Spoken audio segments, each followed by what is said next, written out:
It's the sad part of the year. Basically, one way I know that... Sorry about the squeak. One way I know that the year is coming to an end is basically after the EST, you have a few months left in the year. But I always feel this when you're approaching on your holiday season, really the end of the year. Because look at how early the sunrise is. Because you saw how low in the sky the sun was. But what if I told you the time? The time is currently 4:10. What if I told you that in half an hour, it would be sunset right now?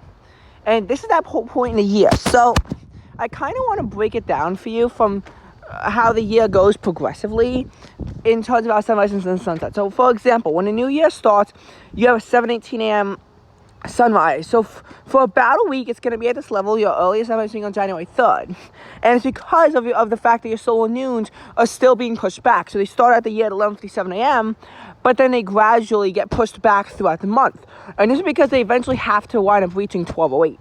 12:08 is a very important time, you see.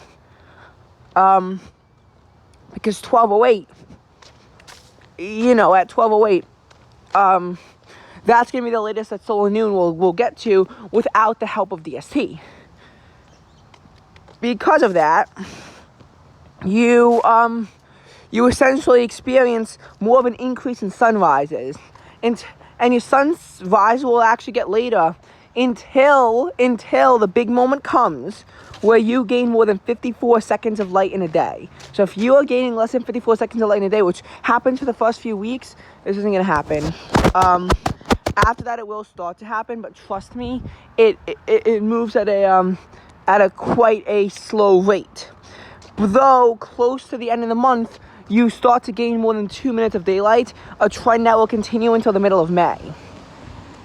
So by the end of January, you have a sunrise of about 7:04 a.m.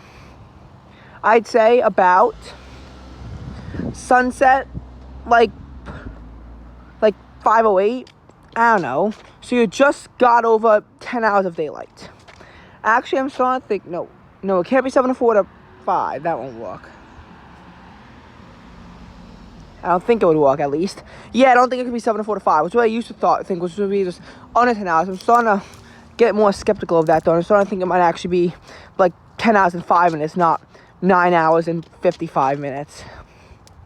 Oh, God, it's kind of cold. Did I tell you that today wasn't really as warm as they said? I don't know if the high was 63 or 64, but yeah, it was cooler than yesterday, certainly. Starting to really bring on, like yesterday felt more like late September or early October. Oh, and by the way, I know my camera, it's being weird. I think it's because the low-lying angle of insolation, you can see the sun being that low in the sky, is causing my camera to corrupt. So, yes, I do definitely apologize for that. Poor video quality. Anyway, so that's what happens. And in February, you have that latest solar noon, but it continues to get later throughout the course of January. So, for instance, right now the sunset's 4:39. The sunrise will be 7:18 with a solar noon of 11:59 when you get back to this level of sunset, like January 5th or 6th. So, we truly are in the home stretch of sunsets, though, not sunrises. Our sunrise of 6:35, that's going to remain relatively equal at this level. It's not going to get early until February 24th when the sunset at this point gets to 5:35, and you have about a 12:05 solar noon. About a 12:05 solar noon. Something like that. So what happens is that your angle of insolation is increasing, your length of day is increasing. By the end of February, you have 11 hours and 15 minutes of daylight to your name. So then, the question is, though, why is it so cold? It's because of temperature lag. Essentially, what temperature lag does is that instead of your warmest and coldest temperatures being on the solstice, they occur about a month later.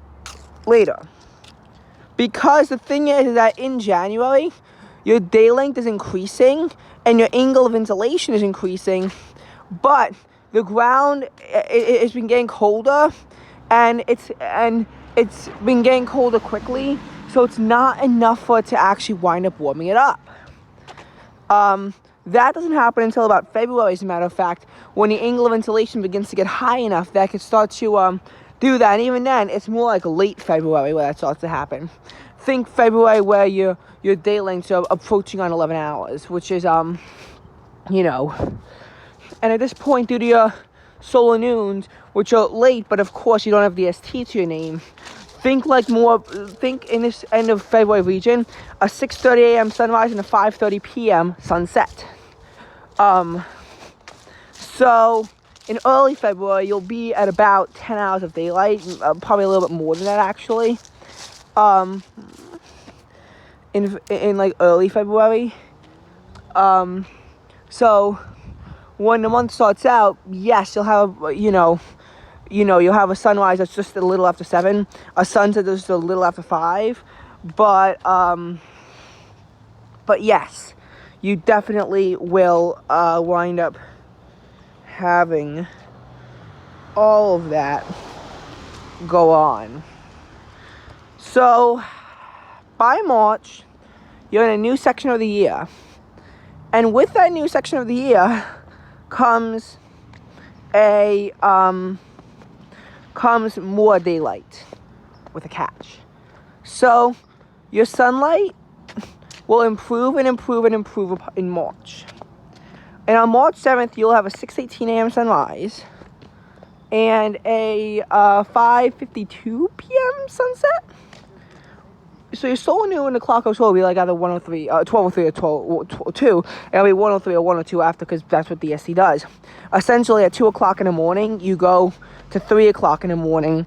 So while the sun might set at 5:52, if you have a March 8th DST, it won't rise again until because of this impact, 7:16, in spite of the fact that your day length is 11.5 hours, so your night length is 12.5. That does look like it should be about 13.5, and actually be a little bit more day, a little bit less light night. Not like night, but that doesn't actually wind up happening because of the skipped hour. Keep in mind, though, if something applies one way in your favor, it's going to have to apply in some way in a negative manner to you as well, and that depression will be saved for November. Anyway, going back to March. Now, the latest it could really be, March 14th, you're guaranteed to have a 7:06 a.m. sunrise and a 5 to 9 p.m. sunset. I know this is March 13th. When the clocks go forward, what winds up happening is that you, is that the earliest, technically in March, a 7:16 a.m. sunrise is possible to March 8th DST, which would leave you with a 6:53 p.m. sunset. And technically, you could also have a 6:07 a.m. sunrise and a 5:58 p.m. sunset if you have a March 14th DST. It really depends on the year, but you see how you get almost up to 6 o'clock. Because on the equinox, naturally, with naturally calling 12:02 or 12:01 solar noon, which is 1:02 or 1:01 because of the ST, it really should be a 6 a.m. sunrise and a 6 a.m. sunset. And if not for the ST screwing everything over, it will be a 5:55 a.m. sunrise and a 6:05 p.m. sunset. Because of the ST, though, you have a 6:55 a.m. sunrise and a 7:05 p.m. sunset. So enjoy your morning commute being screwed up for a while. I know it's very annoying in October, early November, and I've done it before, to school, of course. And I know that you are, it's very frustrating in the winter too, because it's going to be similar.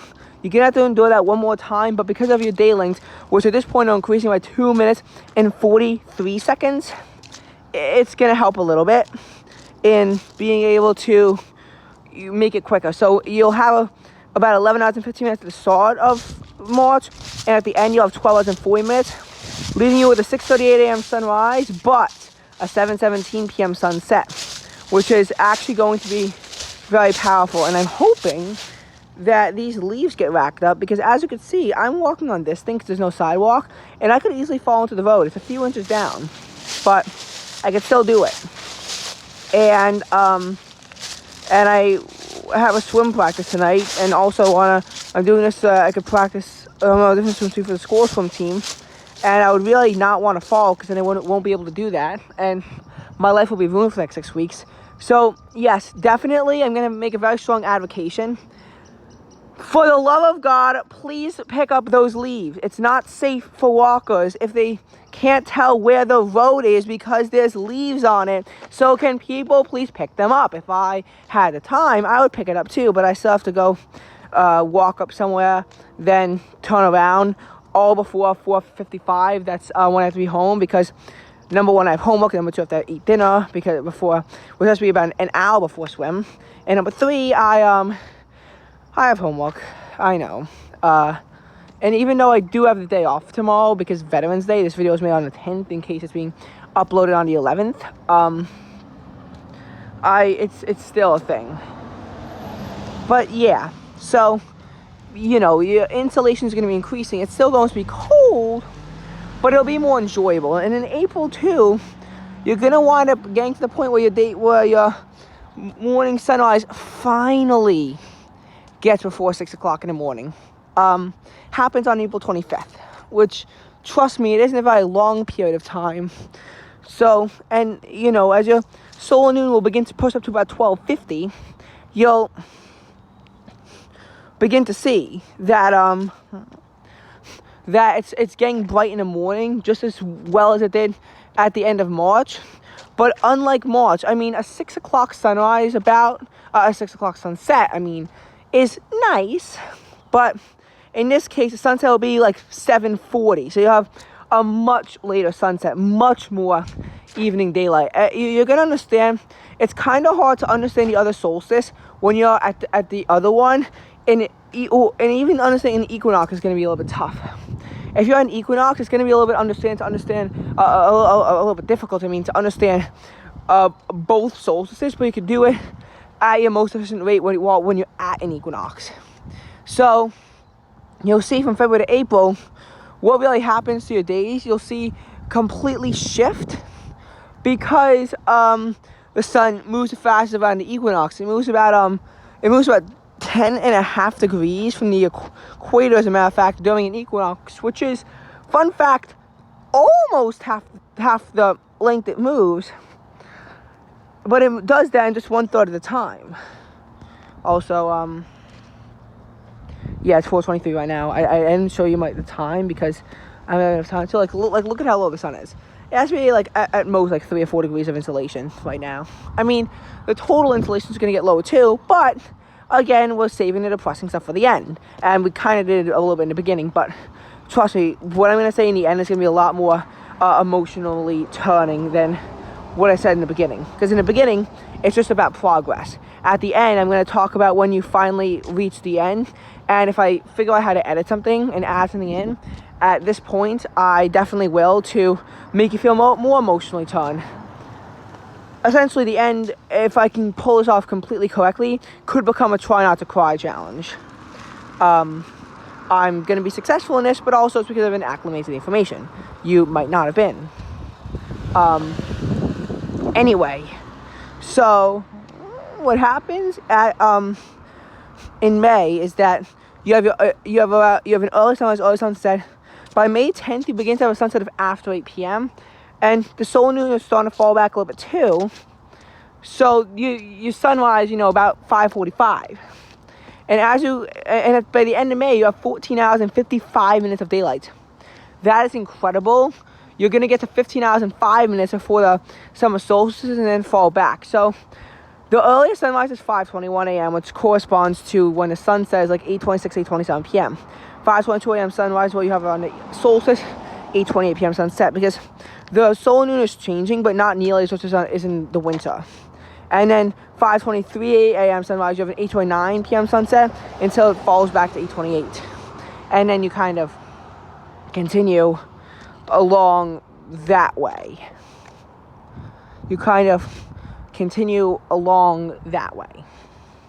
So again, leap forward and but then you have to fall back, and this begins to happen in the end of June. But you don't really notice anything You have about 14 hours and 15 minutes of daylight still at the end of July. On August 9th, though, something happens.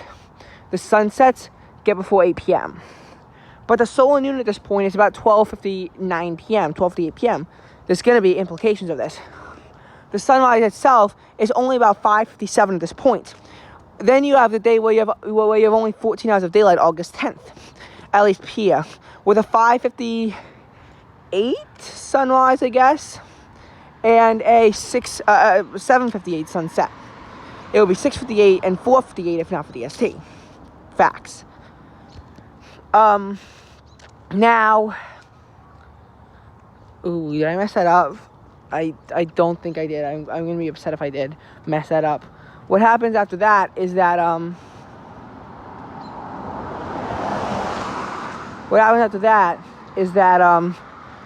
I keep losing my train of thought. Is that on August 11th you go before 6 a.m. sunrise.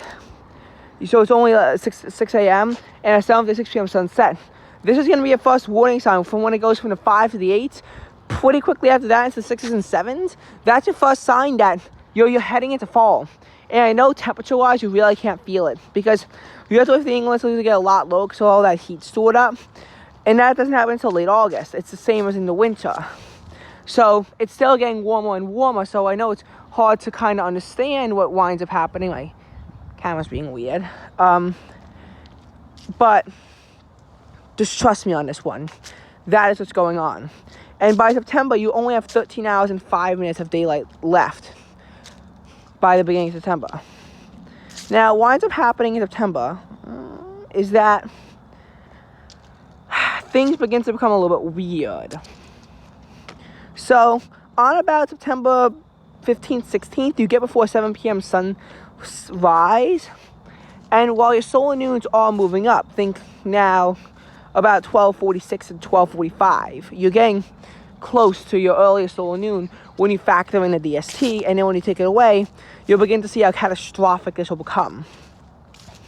As such, September equinox, a 6:41 a.m. sunrise, a 6:50 sunset, and a 12:45 solar noon time. Oh, there's a moon. What happens is that, by the way, I want to see, if you're in the southwest sky, I kind of want to see if I can see Venus and Saturn. I saw Jupiter last night. I couldn't see the moon, though. They were saying look southwest, and I did look southwest. The problem is, though, is I was behind the house, and because the moon was only at 3.4 degrees of insolation, it's kind of a little bit hard to see it sometimes when it's that low. And I can tell the moon is approaching the tropic of Capricorn. Does that once every 29 days. It goes through a cycle, which, you know, of how much of where the moon is in respect to the Earth. And yeah, it's at the opposite tropic right now. But what happens in September is that, you know, that's the thing. Then you have below 12 hours of daylight. You know, somehow your sunrise times aren't too brutally messed up. And then by the beginning of October, you have a 6:50 a.m. sunrise. And a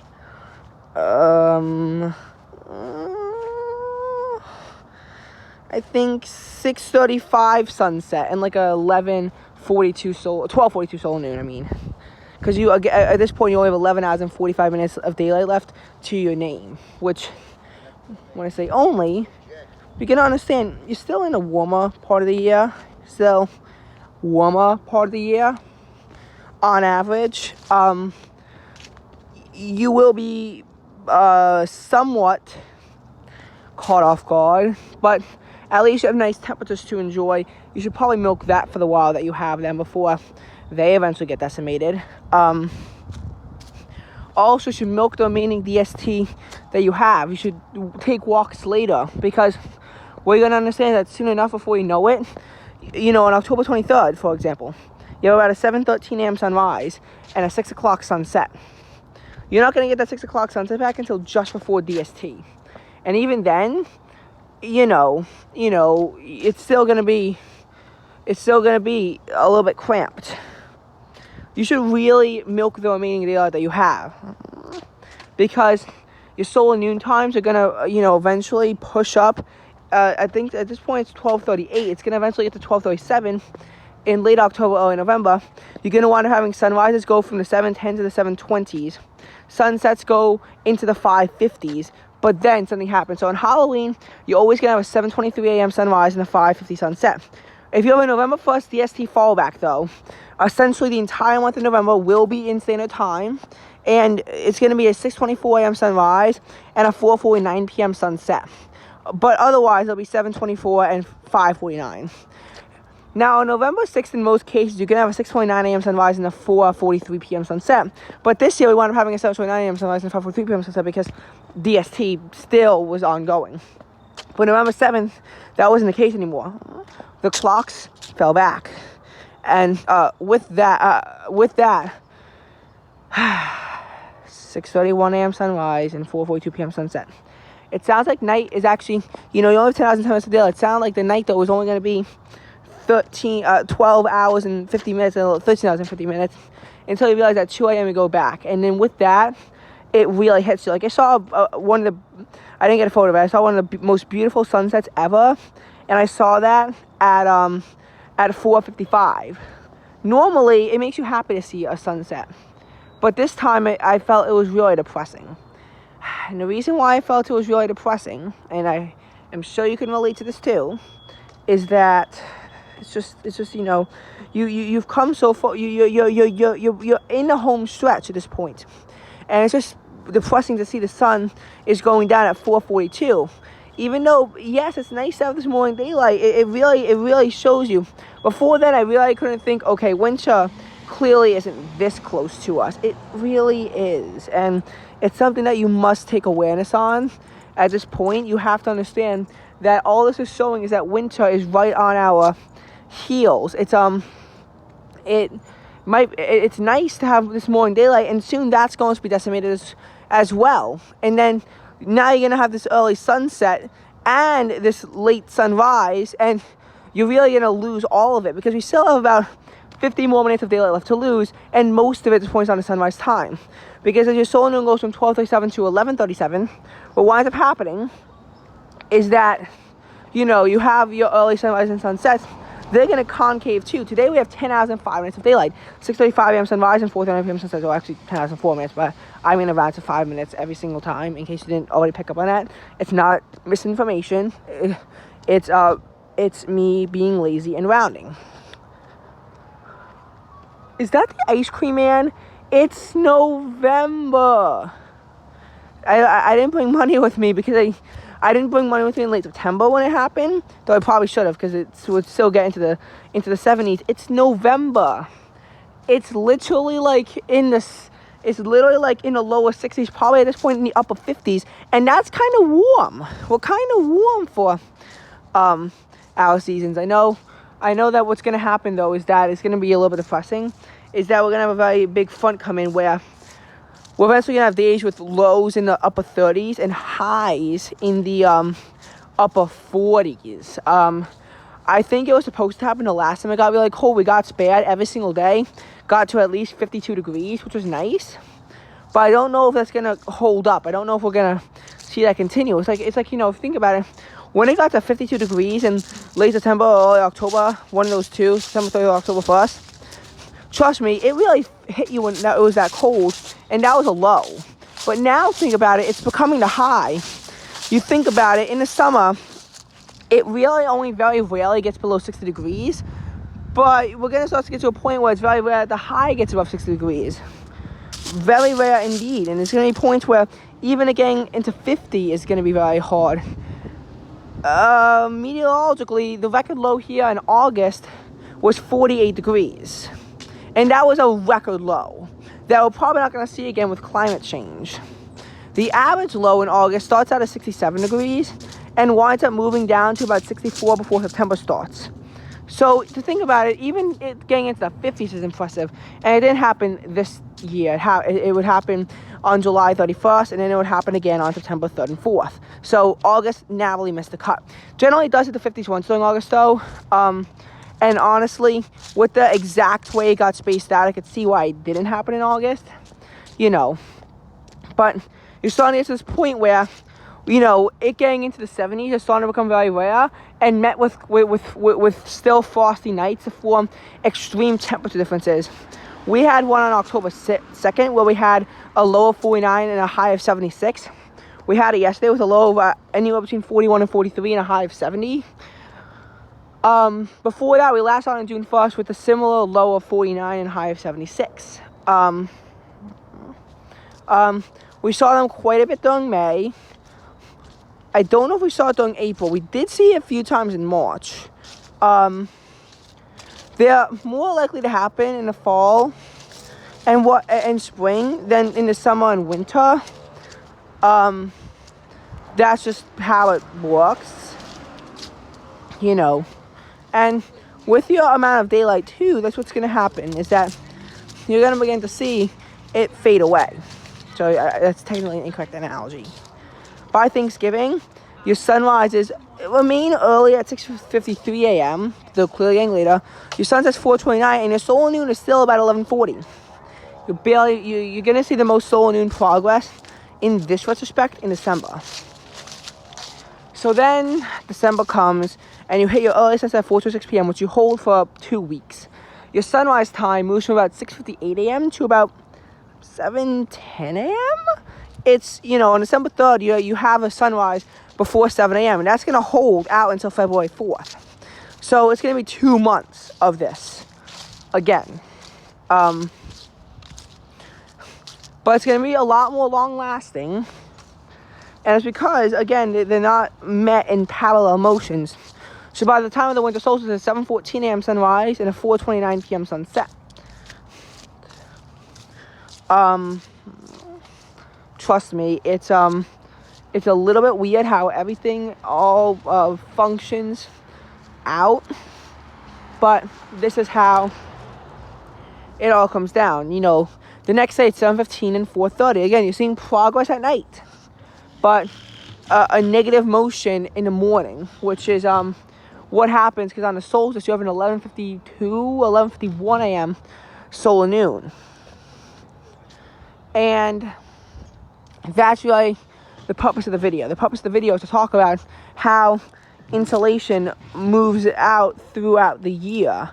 Insolation, starts off very, very strong, and and that's the thing too, is that a lot of times people tend to think it's warmer in the spring and cooler in the fall, because insolation-wise, that's true.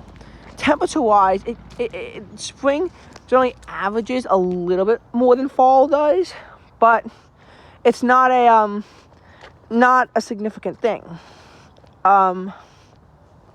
It's just that people dress light in the spring because they're coming off of a cold winter, and there's also more insolation.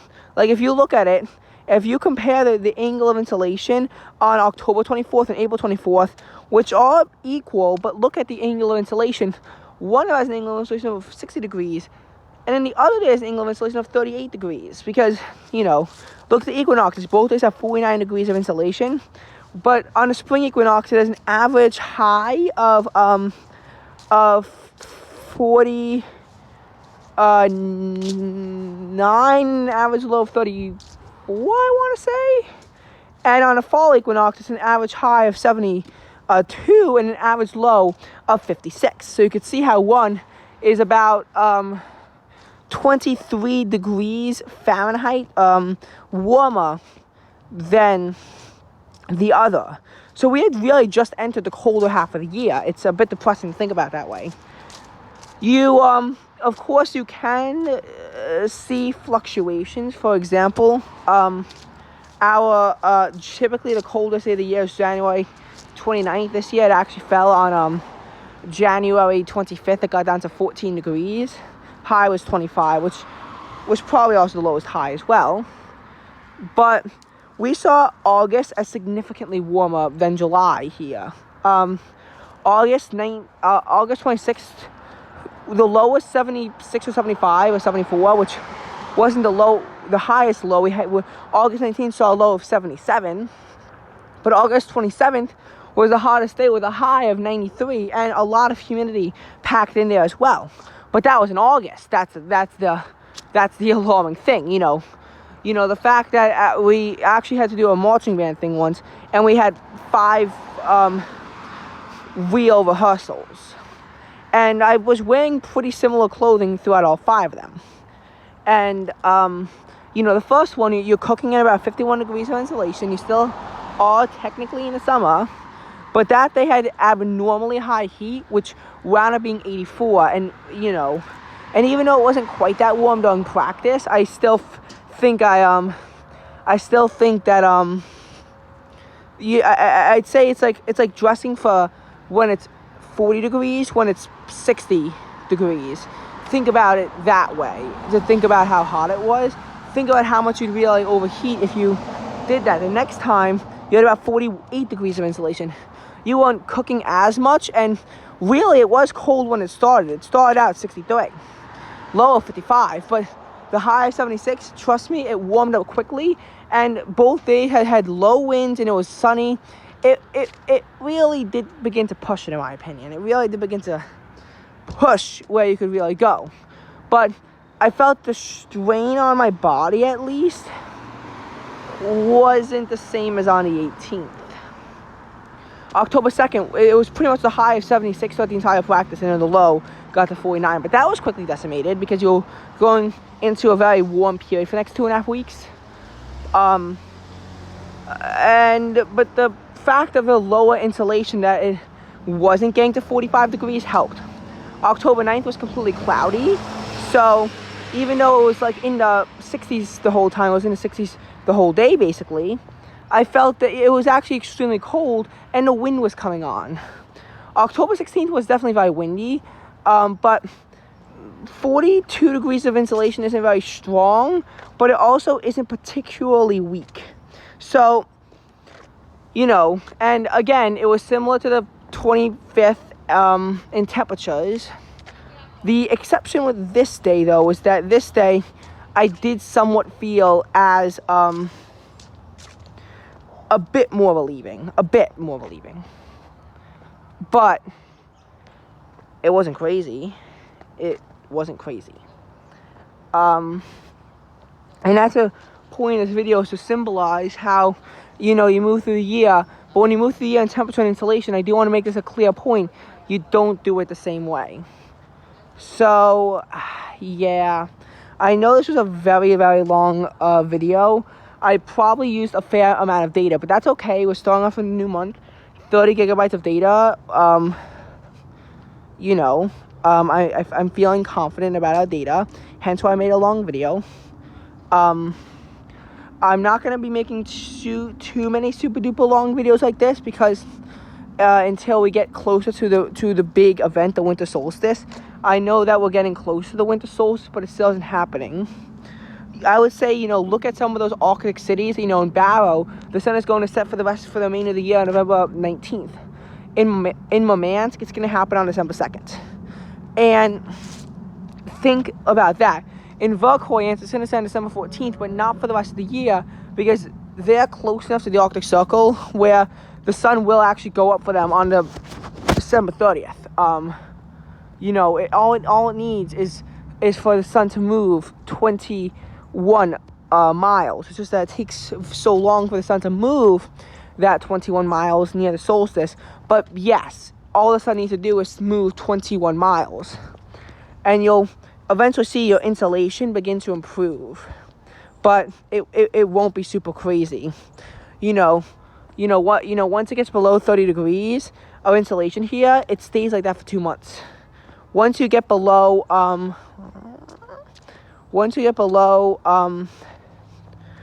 degrees of insulation, that'll stick around for about 4 months.